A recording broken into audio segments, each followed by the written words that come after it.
Hey guys, তোমরা সকলে কেমন আছো? আশা করি সুস্থ আছো, ভালো আছো। অর্পিতাস লাইফস্টাইল অ্যান্ড ব্লগিং চ্যানেলের আরও একটি নতুন ব্লগে তোমাদেরকে জানাই স্বাগতম। আর আজকের ব্লগটা হচ্ছে আমাদের এখানে পৌষ পার্বণ পুজোর পরের দিন একটা গোটা গ্রামে ছোট করে মেলা হয়। তো আজকে মেলা যাব, মূলত ব্লগটা ওই মেলাকে ঘিরেই। আর তাছাড়া আমাদের ওই মেলা থেকে ফিরে আসার পরে গ্রামের সবাই মিলে পীর বাবার কাছে রাতে পুজো দেওয়া হয়, ওখানে একটা রিচুয়ালস হয়। তো সেই রিচুয়ালসটাই তোমাদের সাথে শেয়ার করব। তো সঙ্গে থেকো, দেখতে থেকো। যদি ভিডিওটা ভালো লেগে থাকে অবশ্যই একটা লাইক, কমেন্ট, শেয়ার, সাবস্ক্রাইব করে দিও। আবার মেলায় যাওয়ার সময় তোমাদের সাথে দেখা হচ্ছে। আপাতত বাই। এই মাত্র আমরা বাড়ি থেকে বেরোলাম, এখন ঘড়িতে বাজে সন্ধ্যা 6:30 বা তার একটু বেশি, ঘড়ি দেখা হয়নি, এখন একদম সন্ধে হয়ে গিয়েছে। আবার মেলায় গিয়ে তোমাদের সাথে দেখা হচ্ছে। এই দেখো বন্ধুরা, মেলাতে এসেই প্রথমে আমার চোখে পড়েছে এই মেলার বাচ্চাদের রাইডটা। কত বাচ্চারা বসে চড়ছে, এগুলো দেখলে সেই পুরোনো দিনে ছোটোবেলার কথাগুলো মনে পড়ে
গিয়েছে। কি কিউট, বাপরে বাপ, খুব ভালো লাগে। এইটা হচ্ছে কাবেরী আর ওর মেয়ে। তো ও বেলুন কিনবে বলে বায়না করছিল, তখন ওকে বেলুন কিনে দিল ওর দিদা। দুটো বেলুন কিনেছে, আর বেলুনগুলোও কি সুন্দর। আমরাও ছোটোবেলায় এরকম মা বাবার কাছে বায়না করতাম। ছোট্ট মেলা, বেশিক্ষণ ঘুরতে সময় লাগলো না। এবারে বাড়ির দিকে ফিরবো। বাড়িতে গিয়ে তোমাদেরকে বলেছিলাম যে পীর বাবার পুজো, সেখানে আবার দেখা হচ্ছে। পীর বাবার পুজোর জায়গাতে চলে এসেছি।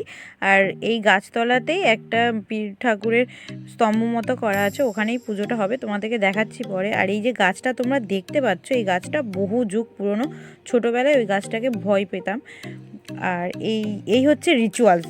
তোমাদেরকে ভিডিও শুরুর প্রথমে বলেছিলাম যে পীর বাবা পুজোর ওখানে একটা রিচুয়ালস হয়। রিচুয়ালস তেমন কিছুই নয়, এটা প্রতি বছরই হয় দেখেছি। এটা একটা সায়েন্টিফিক দিক আছে বললেই চলে, যে এই শীতকালে পুজোর সময় অনেকক্ষণ সময় বাইরে থাকতে হয়, তো গা গরম করার জন্য মানুষজন এরকম করে। তো